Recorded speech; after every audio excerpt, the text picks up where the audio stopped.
Jesús. Amén. Dios le bendiga a la iglesia, la paz del Señor sea con cada uno de ustedes. Vamos rápidamente a la Biblia, por favor. El día de hoy estamos grabando el video quinto de la serie Apocalipsis, Apocalipsis capítulo 2. Vamos a lecturar desde el verso 1 para poder nuevamente ir entendiendo y recordando lo que hemos enseñado hasta ahora.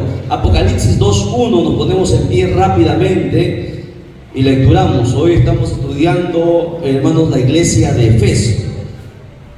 La palabra de Dios se lee siempre para la gloria del Padre que nos creó, la gloria del Hijo que nos salvó y la gloria del Espíritu Santo que está presente. La iglesia de Cristo dice: palabra de Dios es esta.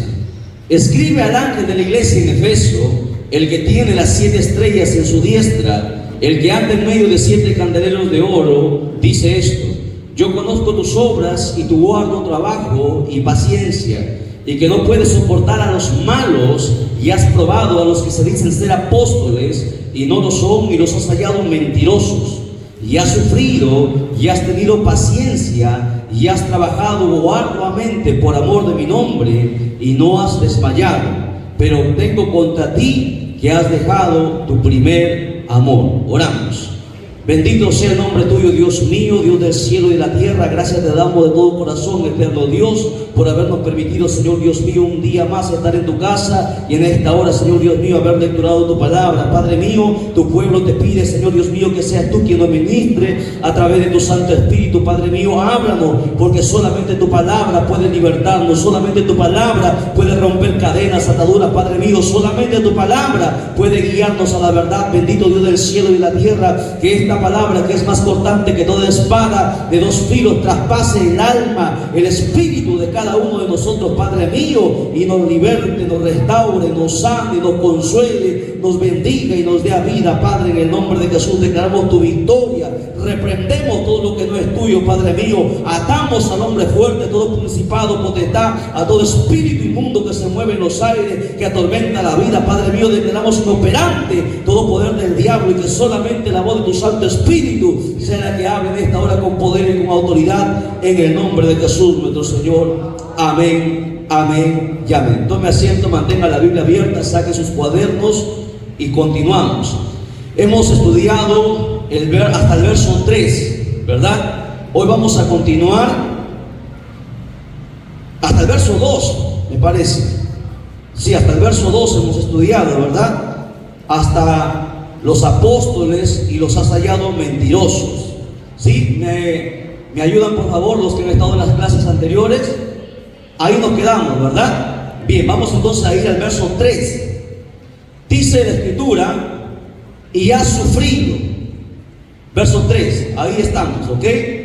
Bueno, la iglesia de Efeso, recuerde que fue una de las iglesias principales en Asia Menor, y se le llevó esta carta para toda aquella comunidad, para que entendiera en qué era lo que estaba fallando. Bueno, a la iglesia de Efeso, hermano, no se lo descarta porque hizo muchas malas cosas. Como usted puede ver, la iglesia de Efeso era una iglesia, hermano, mejor tal vez que las iglesias en este tiempo, porque esta iglesia de Efeso tenía obras, tenía arduo trabajo, tenía paciencia, no soportaba la maldad ni a los malos. Probó y comprobó que los apóstoles de aquel tiempo, que se decían ser apóstoles, no lo eran. Era una iglesia estudiosa, conocía la Escritura. No era una iglesia neófita, era gente que había estudiado, se había preparado. Y por 40 años esta iglesia de Efeso, desde que fue fundada, fue formada, había luchado contra las falsas doctrinas, se había mantenido fiel hasta que llegó su caída. Porque cuando uno se descuida, recuerde que el diablo, hermano, no tiene misericordia de nada, ni de nadie tampoco. Cuando nosotros nos descuidamos en la oración, en el ayuno, en la vigilia, en la comunión íntima con Dios, el diablo va a destruir nuestra vida por donde quiera, por donde menos nosotros lo pensamos. Por eso que la iglesia nunca debe rendirse. Recuerde, las cualidades las vimos en estos 4 videos que hemos grabado. Era una iglesia interesante, una iglesia extraordinaria. Pero en el verso 3 sigue destacando todavía algunas virtudes de esta iglesia. Dice: y has sufrido. Esta iglesia, a pesar que se encontraba en un lugar donde había persecución, donde no se le permitía predicar, donde no se le permitía hacer cultos, donde la gente se burlaba y le tiraba comida, le tiraba fruta, le echaba muchas cosas, le hacía la vida imposible. Esta iglesia, hermano, era una iglesia sufrida. Hoy, en este tiempo, hermano, los cristianos no conocen lo que es sufrimiento. A nadie se le persigue por decir que es cristiano, a nadie se le persigue por predicar el evangelio. Son raros, son contados los casos, y eso ha llevado que la iglesia en este tiempo sea una iglesia, hermano, de poco poder, una iglesia que no entienda lo que es el sufrimiento, lo que no entienda lo que significa e implica ser cristiano ni servir a Cristo. La iglesia de Efeso era una iglesia sufrida, había sufrido mucho, por 40 años se mantuvo fiel, 40 años, no uno ni dos, 40 años resistió. Y dice, ya has tenido paciencia, pacientemente esperó que su Señor viniese. Y dijo, y sigue diciendo, y has trabajado arduamente por amor de mi nombre. Esta iglesia, a pesar de tanta oposición, seguía predicando. A pesar que incluso los propios familiares les dieron la espalda a los cristianos de aquel entonces, continuaban hacia adelante. ¿Por qué? Porque su primer amor era el Señor. Eso era lo que le empujaba hacia adelante. Y dice ahí, sigue diciendo, y da otra virtud más, y no has desmayado. Muchas veces los cristianos, cuando enfrentan problemas, se rinden. Muchas veces cuando, hermano, las cosas empiezan a ir mal, uno empieza a quejarse de Dios, empieza a poner pretextos, empieza a poner peros. ¿Por qué? Porque se desanima y se desalienta. Esta iglesia no desmayó día tras día, mes tras mes, año tras año, lustro tras lustro, década tras década. Se mantuvo firme, no desmayó. Aparentemente era una iglesia extraordinaria. Cualquiera quisiera estar en esa iglesia, con todas estas virtudes, quisiera estar en esta iglesia. Porque si usted ve y conoce muchas iglesias y ha pisado muchas iglesias, son escasas las iglesias que tengan todas estas virtudes. Pero lamentablemente, en el verso 4, el Señor, que conoce todas las cosas, que conoce la intención de los corazones, que conoce los pensamientos, saca a la luz lo que estaba escondido. Verso 4 dice, pero tengo contra ti. Aquí Jesús está hablando, no es el apóstol Juan el que está hablando. Aquí el Señor está hablando, porque el Señor conoce todas sus iglesias, porque de Él son. Él conoce los pensamientos, las intenciones del corazón, conoce nuestras obras, la intención que hacemos, por el cual hacemos las obras, lo conoce todo. Tengo contra ti que has dejado lo principal, que has dejado lo más importante. ¿Y qué era lo más importante que la iglesia de Efeso había dejado? ¿Y qué es eso? ¿Qué era el primer amor? ¿A qué se estaba refiriendo el Señor con dejar tu primer amor? ¿Qué era aquello? ¿De qué es lo que Jesús o el Señor estaba hablando? ¿Qué cree? A ver, piense. ¿A qué se estaba refiriendo? ¿De qué primer amor estaba hablando? Recuerde, era una iglesia que conocía la Escritura, era una iglesia que trabajaba, sufrida, paciente, era una iglesia fuerte que no desmayaba, pero había dejado lo más importante. ¿Qué es lo más importante en la vida cristiana?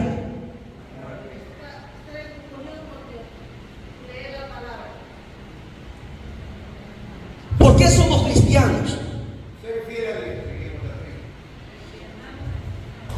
Esa es la respuesta.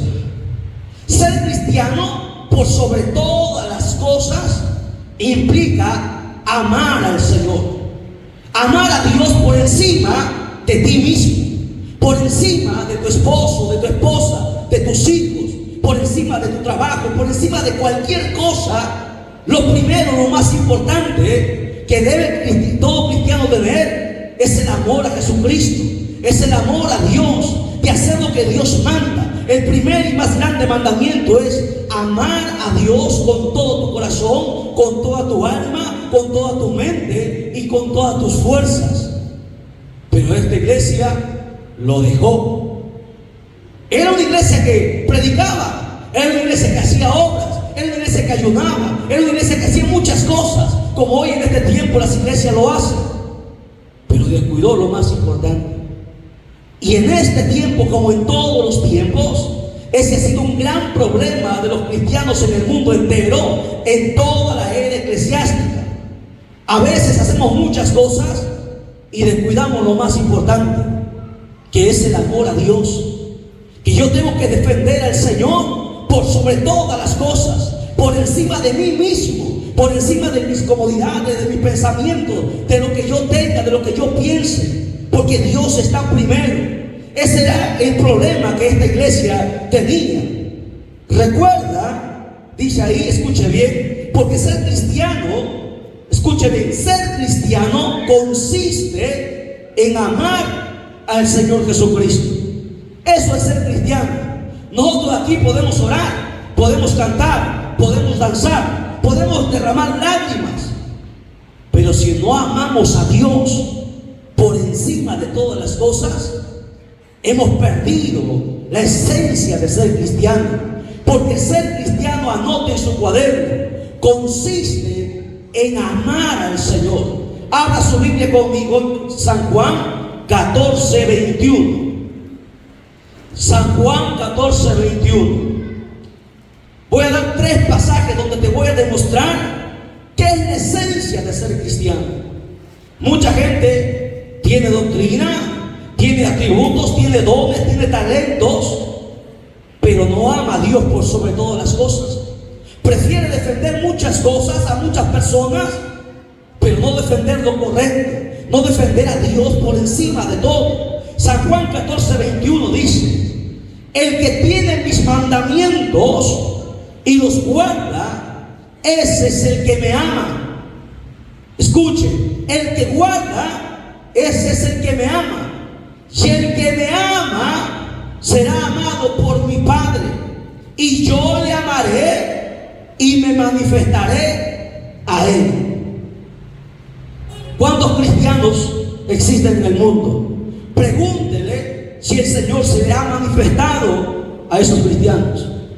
Nosotros somos cristianos, nosotros mismos sabemos si el Señor se ha manifestado en nuestra vida, si el Señor ha tratado directamente con nosotros. Hay cristianos que mueren 30, 40 años y nunca han tenido una oportunidad de que el Señor trate con ellos directamente. No han escuchado la voz de Dios, no han sentido el toque de Dios, no han tenido una experiencia real que, hermano, que les permita estar siempre firmes, parados en la roca. Nunca han tenido esa experiencia. ¿Y sabes por qué? Porque no han amado a Dios. Porque a pesar que su boca dice que ama a Dios y canta que ama a Dios, no lo ama. Porque solamente le ama aquel que guarda su palabra.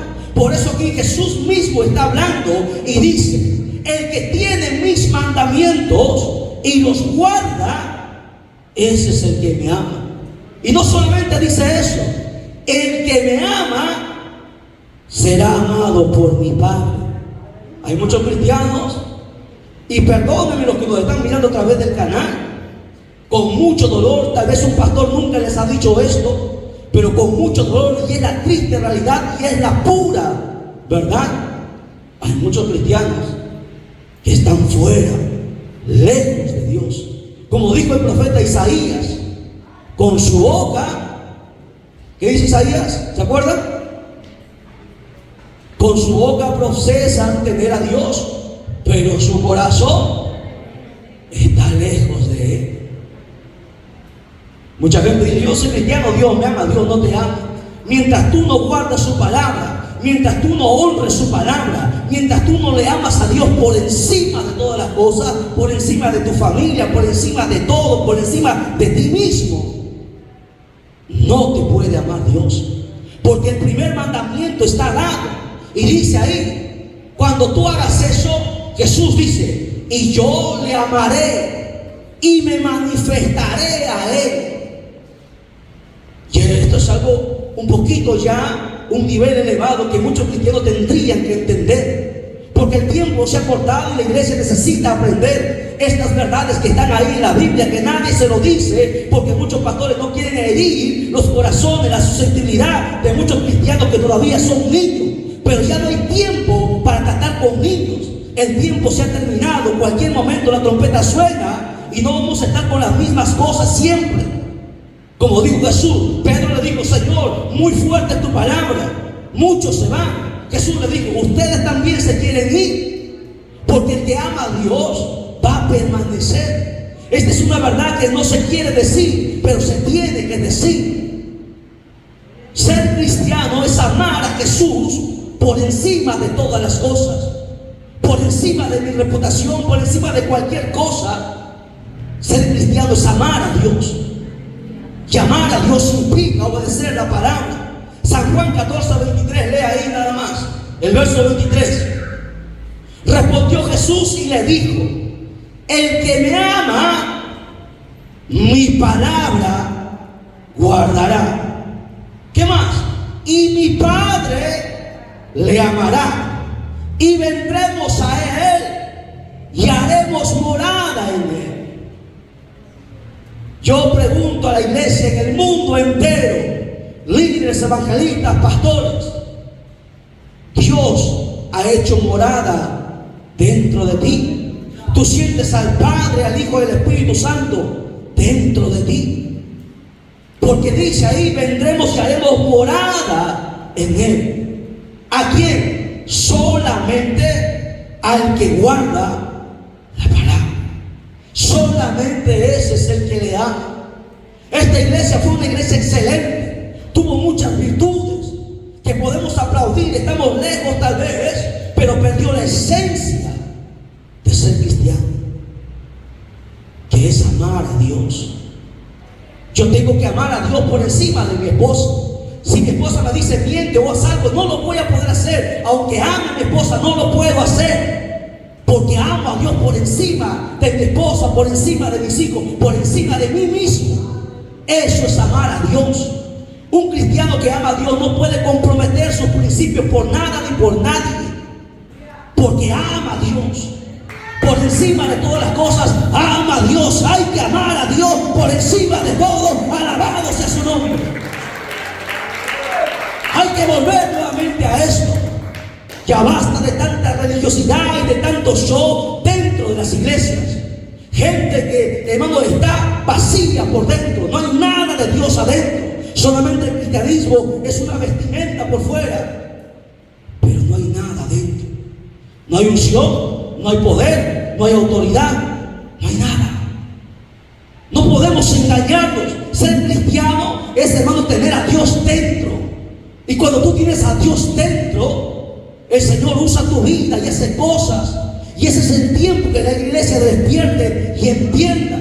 Es más, el que no ama a Dios a ese nivel, la Biblia lo dice: anatema, maldito. Abre tu Biblia conmigo en 1 Corintios 16:22. Y esto no se le ha predicado a nadie tal vez, porque en la iglesia solamente se les gusta endulzar a la gente para que ofrenden, para que diezmen. Pero la palabra es dura, es martillo y tiene que quebrantar, es espada y tiene que herir, es fuego y tiene que quemar. 1 Corintios 16:22. ¿Qué dice? Léalo. Léalo fuerte. El que no amare al Señor Jesucristo sea anatema, sea maldito. Interesante. A nadie he escuchado predicar sobre esto, porque no han entendido que ser cristiano no es ser religioso. Ser cristiano no es 2 horas. Ser cristiano es amar a Jesucristo por encima de todo. Cuando tú estás pasando una prueba, cuando estás pasando un dolor, tú le dices: Señor, aún te sigo amando. Aunque me quites todo, te voy a seguir amando. Porque esa es la esencia del cristianismo. Aunque todo el mundo me abandone, aunque todas las puertas se me cierren, aunque me mandes al mismo infierno, te voy a seguir amando. Porque eso es ser cristiano. El ser cristiano implica amar al Señor por encima de todas las cosas. Hoy en este tiempo la gente, ¿por qué va a las iglesias? Porque tiene miedo de ir al infierno. Hay mucha gente que está en las iglesias y hace cosas y ora y vigila y ayuna porque no quiere caer al lago de fuego, pero no ama al Señor. Porque si amara al Señor, su vida fuera diferente, su actitud fuera diferente, su obra fuera diferente. Porque ser cristiano implica amar a Jesús por encima de cualquier cosa. A su nombre, denle un fuerte aplauso al Señor, por favor. Has dejado tu primer amor. La iglesia de Efeso era una iglesia interesante, pero ¿sabe una cosa? La pasión y el fervor de los efesios hacia Cristo había sido reemplazado por una ortodoxia fría, mecánica, como hacían muchos cristianos, mecánicos dentro de las iglesias, que solamente siguen una rutina, su pureza doctrinal, su pureza moral, su celo inquebrantable por la verdad y el servicio disciplinado, no podían ser sustitutos del amor a Cristo. Y esta iglesia lo descuidó. Hizo muchas cosas buenas, pero dejó lo más importante: amar a Dios. Porque sin amar a Dios no se puede ser cristiano. Que cuando uno ama a Él, dice: mi Padre le amará y yo le amaré y haremos morada en Él. Recién alguien empezará a ser cristiano, a entender qué es el cristianismo. El cristianismo no es un juego. El cristianismo no es 2 horas. El cristianismo es amar al Señor por encima de todas las cosas. Y Jesús le dice a la iglesia de Efeso: recuerda, por tanto, de dónde has caído y arrepiéntete. ¿Ok? Y haz las primeras obras. ¿Qué es hacer las primeras obras? Pues amar al Señor y obedecer su palabra. Eso es lo más importante, porque eso te enseñará. Cuando tú ames al Señor, empezarás a amarte a ti mismo, a amar a tu familia, a amar a todo el mundo. Pero mientras no ames a Dios, no entenderás qué es ser cristiano. Y el Señor reprende a la iglesia y le dice: arrepiéntete y haz las primeras obras, pues si no, vendré pronto a ti y quitaré tu candelero de su lugar. Estaba hablando que terminaría con esa iglesia, y fue lo que pasó. La iglesia de Efeso desapareció. Había hecho muchas cosas buenas, pero no nos valdrá haber hecho tantas cosas buenas, porque hay mucha gente que vive, ¿no? Hicimos esto, hicimos aquello. Hermano, ser cristiano es siempre estar haciendo hasta el día que Cristo venga o hasta el día que nos muramos. Eso es ser cristiano. Esta iglesia se cansó y cambió lo más importante. Y esta iglesia desapareció porque el Señor le advirtió: quitaré tu candelero de su lugar si no te hubieres arrepentido. Dios solamente demanda una cosa: arrepentimiento. Y a la gente, al ser humano, le cuesta arrepentirse, le cuesta pedir perdón, le cuesta reconocer sus errores. Y eso demuestra que todavía somos carnales, que todavía no hemos entendido qué es ser cristiano. Porque ser cristiano es aprender, así como Jesús le dijo a Pedro: Señor, ¿cuántas veces tendré que perdonar a mi hermano? ¿Hasta 7? Jesús le dijo: hasta 70 veces 7 te digo. O sea, toda una vida. Y hoy los cristianos no quieren entender eso. Pues entonces tenemos que prepararnos. Dice la Biblia, bueno, el verso 6 añade y dice: pero tienes esto, algo bueno, algo destacable, que aborreces las obras de los nicolaitas, las cuales yo también aborrezco. Usted sabe que quiénes ¿quiénes eran los nicolaitas? ¿Alguien ha estudiado sobre porque en la Biblia se habla de los nicolaitas? Disculpen, hermanos, yo no me había dado cuenta, él ahora nos ganó. Bueno, vamos a hablar sobre los nicolaitas la próxima clase. Y vamos a leer. Ustedes no saben de dónde salió el tal Nicolás. Cuando usted entienda, verán muchas y aprenderán muchas cosas. Amén. Vamos a dejarlo ahí para mañana o pasado continuar con el estudio. Me hacen recordar, por favor, porque estamos asesorando y estamos armando muchas cosas, muchas clases en diferentes iglesias que ya nos están solicitando también las enseñanzas. Hermanos, recordemos aquí, volvamos al primer amor. Pastores, evangelistas, maestros, líderes, la iglesia en general, volvamos a lo primero, a amar al Señor por encima de todo. ¿No? ¿Qué hicieras si te dijera, bueno, o vas a la iglesia o te quedas conmigo? Tú escoges. Prefiero ir a la iglesia porque amo a Dios por sobre todas las cosas. ¿Me entienden? Amo a Dios por encima de todas las cosas. Y el amor se demuestra con hechos, no con palabras. Decir yo te amo no implica que lo amemos. El amor se demuestra con hechos. Nos ponemos en pie, la honra sea al Padre, al Hijo y al Espíritu Santo. Gloria a Dios, gloria a Dios, gloria a Dios. Denle un fuerte aplauso a Jesucristo. Que Dios les siga bendiciendo. Hermana, adelante.